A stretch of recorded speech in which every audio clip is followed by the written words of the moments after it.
नमस्कार। कुमार संभवम महाकाव्य के पंचम सर्ग का हम अध्ययन कर रहे थे, जिसमें माता पार्वती शिव की तपस्या में लीन है। उधर ब्रह्मचारी वेश बनाकर पार्वती की परीक्षा लेने के लिए शिव जी वहाँ उपस्थित होते हैं और उनसे पूछते हैं कि उस तपोवन में उन्हें कोई समस्या तो नहीं है। इससे आगे हम अध्ययन करेंगे। देखिए, हमारा पद्य है।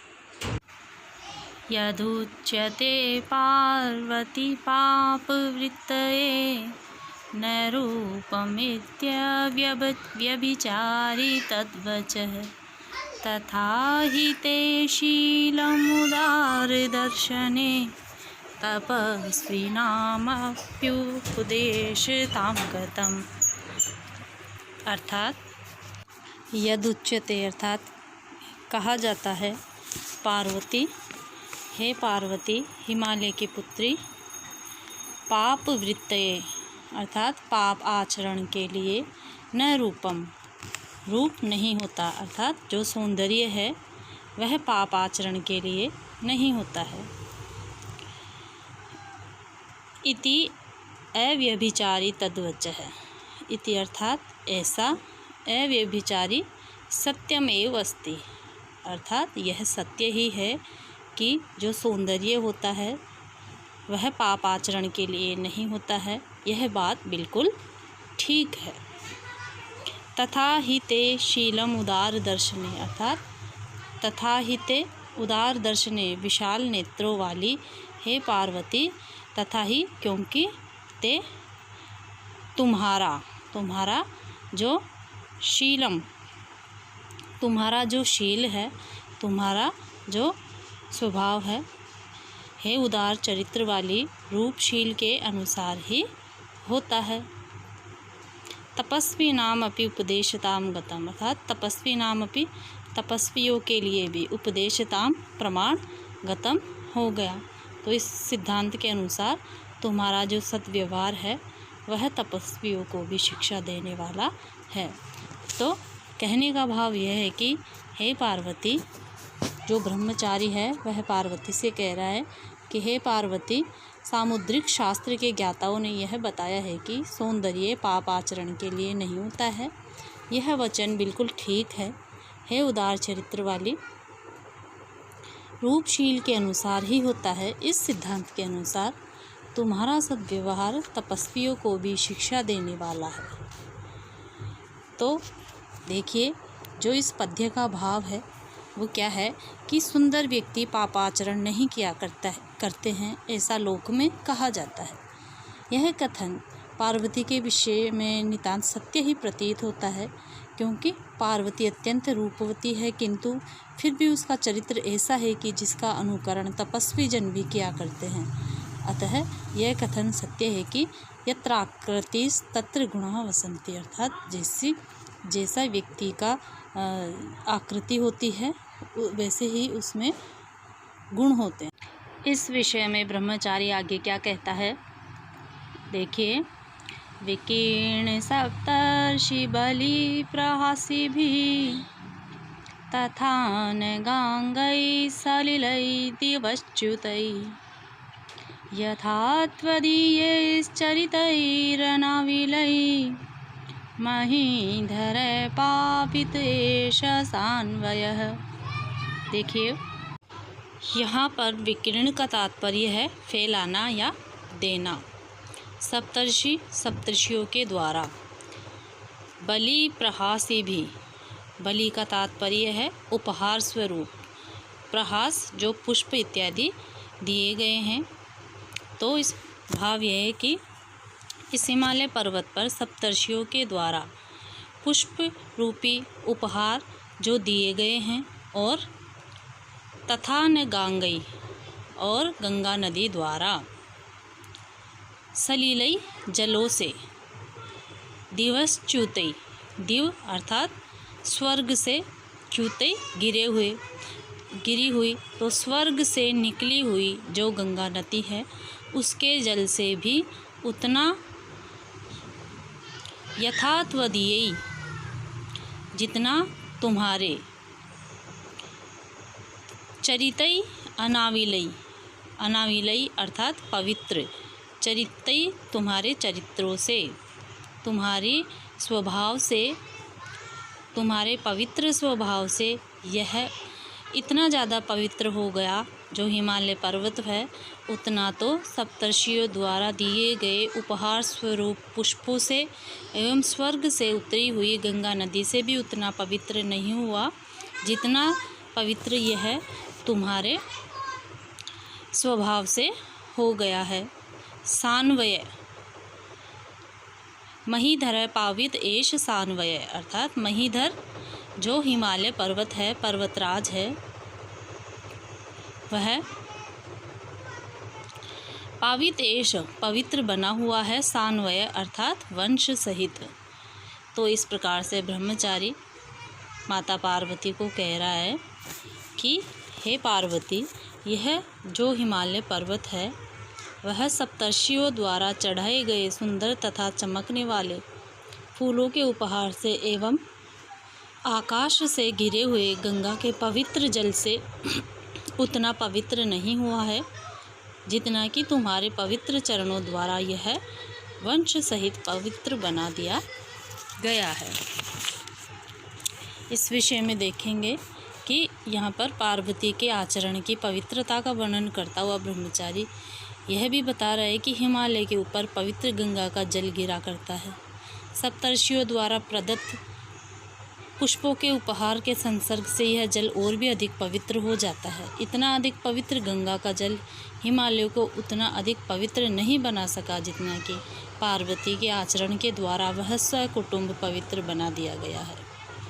इस बात से यह भी प्रतीत होता है कि पार्वती का चरित्र गंगा जल की अपेक्षा कहीं अधिक पवित्र था और उसी के चरित्र के प्रभाव से हिमालय के मातृपितृ उभय कुल पवित्र हो गए थे। इसके पश्चात हमारा अगला पद्य है। अनेन धर्म सविशेष मध्यमे त्रिवर्ग सार प्रतिभाति भाविनी त्वया मनो निर्विषयार्थ कामया यदेक एव प्रतिगृह्य सेव्यते।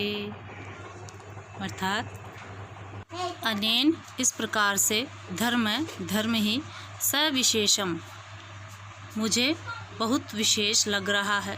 तो ब्रह्मचारी पार्वती की तपस्या को देखकर कहता है कि जो तुम धर्म का आचरण कर रही हो, तो ये जो तुम्हारा धर्म है ये देखकर मुझे जो 4 पुरुषार्थ है उनमें से ये धर्म ही सबसे विशेष लग रहा है। वैसे देखिए सामान्यतः चारों पुरुषार्थों का अपना अपना एक अलग महत्व होता है, सभी महत्वपूर्ण होते हैं, किंतु यहाँ पर ब्रह्मचारी कह रहा है कि मुझे तो धर्म ज़्यादा महत्वपूर्ण लग रहा है अध्यय में आज मुझे, क्योंकि त्रिवर्ग सार प्रतिभाति भाविनी, जो त्रिवर्ग में अर्थ काम और मोक्ष जो है वह मुझे उन सब का सार यह धर्म लग रहा है। इस प्रकार से हे भाविनी अर्थात प्रशस्त विचारवती पार्वती, जो ये धर्म है तुम्हारा मुझे इन तीनों पुरुषार्थों से विशेष प्रतीत होता है, क्योंकि त्वया तुम्हारे द्वारा मनो निर्विषयार्थ कामया, मनो निर्विषय अर्थ कामया अर्थात मन से अर्थ और काम को हटाकर तुम यत एक एव जो एकाकी धर्म का ही मान रही हो, उसी का ही पालन कर रही हो, प्रतिगृह्य अर्थात स्वीकार करके, धर्म को ही स्वीकार करके सेव्यते चल रही हो। तो इस प्रकार से जो तपस्वी है, ब्रह्मचारी है, कह रहा है कि हे श्रेष्ठ अभिप्राय वाली पार्वती, इससे तो आज मुझे धर्म ही विशेष रूप से त्रिवर्ग अर्थात धर्म अर्थ काम में श्रेष्ठ प्रतीत होता है, क्योंकि अर्थ और काम की ओर से विरक्त मन वाली तुम उसी एक धर्म को स्वीकार कर उसका पालन करती हो। इसके पश्चात ब्रह्मचारी क्या कहता है देखिए।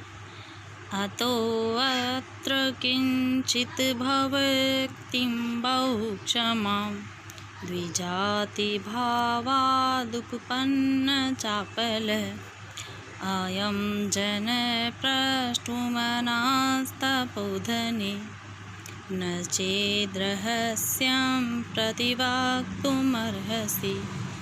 देखिए, अतो अत्र, अतः अत्र, अतः तो मैं अब इस संबंध में किंचित कुछ भवतीम आपसे बहु क्षमाम, जो कैसी है, अति क्षमा भाव से युक्त, ये पार्वती का विशेषण आया है कि तो जो क्षमा भाव से युक्त है, क्षमाशील है, ऐसी मैं आपसे कुछ द्विजाति अर्थात ब्राह्मण भावात उपपन्न है, ब्राह्मण जाति में उत्पन्न होने के कारण उपपन्न है, जो मुझे स्वभाव से ही प्राप्त है, चापल है, चंचलता, चपलता।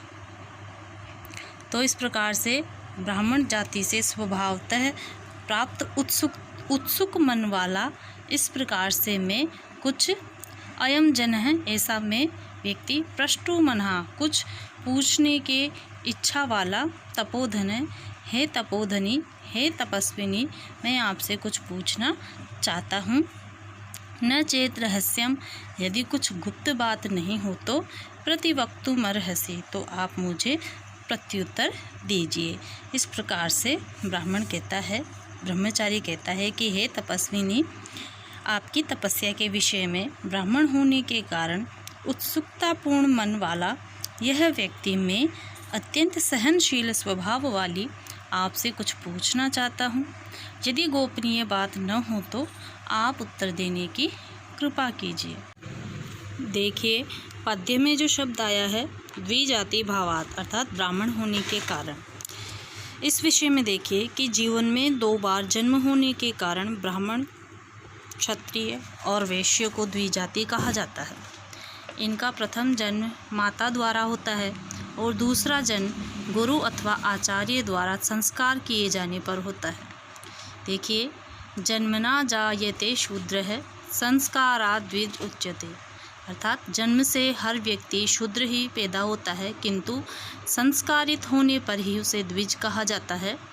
इस सिद्धांत के अनुसार प्रत्येक व्यक्ति शूद्र के रूप में जन्म लेता है तथा आचार्य द्वारा संस्कार किए जाने के बाद वह द्विज का रूप धारण कर पुनः जन्म प्राप्त किया करता है। इस महती द्विज का 2 बार जन्म हुआ करता है। इस श्लोक में प्रसंग की दृष्टि से जो द्विजाति शब्द आया है वह ब्राह्मण का ही द्योतक है। तो ब्रह्मचारी पार्वती से क्या पूछता है, देखेंगे। कुले प्रसूति प्रथमस्य वेदस त्रिलोक सौंदर्यमिवोदितं वपु अमृग्यमैश्वर्य सुखं नवं वय तपः फलं स्यात् किमतः परं वद। ब्रह्मचारी पूछता है कि कुल में प्रसूति, तुम्हारा जन्म हुआ है, प्रथमस्य वेदस है, प्रथमस्य अर्थात सर्वादि, आदि वेदस ब्राह्मण, आदि ब्राह्मण कुल में जो तुम्हारा जन्म हुआ है, त्रिलोक सौंदर्यम, और जो त्रिभुवन सौंदर्य तुम्हारे पास है, जो तुम्हारा रूप है, तीनों लोकों में सबसे सुंदर है। इस प्रकार से इव उदितम, अर्थात तीनों लोकों का जो सौंदर्य है, ऐसे लगता है जैसे उदितम एकत्र समारितम, एक जगह इकट्ठा कर दिया गया है, अर्थात तीनों लोकों की सुंदरता तुम्हारे पास है, ऐसा तुम्हारा वपु, तुम्हारा शरीर है। और अमृग्यम अर्थात अन्वेषणीयम, ऐश्वर्य सुखम, ऐश्वर्य संपत्ति का जो सुख है, जो आसानी से प्राप्त नहीं होता। नवम वय, और नव अवस्था, नव यौवन अवस्था तुम्हारे पास है। तो तपः फलम स्यात्, तो तुम तप किस लिए, किस फल के लिए कर रही हो। किम अतः परम वद है, तो इसके अतिरिक्त तुम्हें और क्या चाहिए जिसके लिए तुम तपस्या कर रही हो। तो इस प्रकार से ब्रह्मचारी पार्वती को कहता है कि आदि पुरुष प्रजापति के वंश में तुम्हारा जन्म हुआ है, तुम्हारा शरीर भी त्रिलोक सुंदर है, दान तथा उपभोग के योग्य, धन तो स्वतः सिद्ध है, तुम्हारी यौवन अवस्था का प्रारंभ ही है। ये सब होते हुए भी तुम्हारे तप का क्या प्रयोजन है? यदि छिपाने लायक न हो तो स्पष्ट कहो। देखिए, इस पद्य में जो ब्रह्मचारी पार्वती से कह रहा है उसका भाव क्या है वो देखेंगे कि संसार में प्राय यह देखा जाता है कि मनुष्य सौंदर्य, युवावस्था, संपत्तियों का सुख अथवा कुलीनता की प्राप्ति के लिए ही कठोर तप आदि किया करता है। आपके लिए तो यह सभी वस्तुएं स्वयं ही सुलभ है, क्योंकि तुम्हारा तो जन्म ही प्रथम प्रजापति के कुल में हुआ है। अर्थात तुम्हारा शरीर तो इतना सुंदर है कि उसे देखकर ऐसा प्रतीत होता है कि मानो तीनों लोकों का सौंदर्य को एकत्रित कर उसी से तुम्हारे शरीर का निर्माण किया गया हो।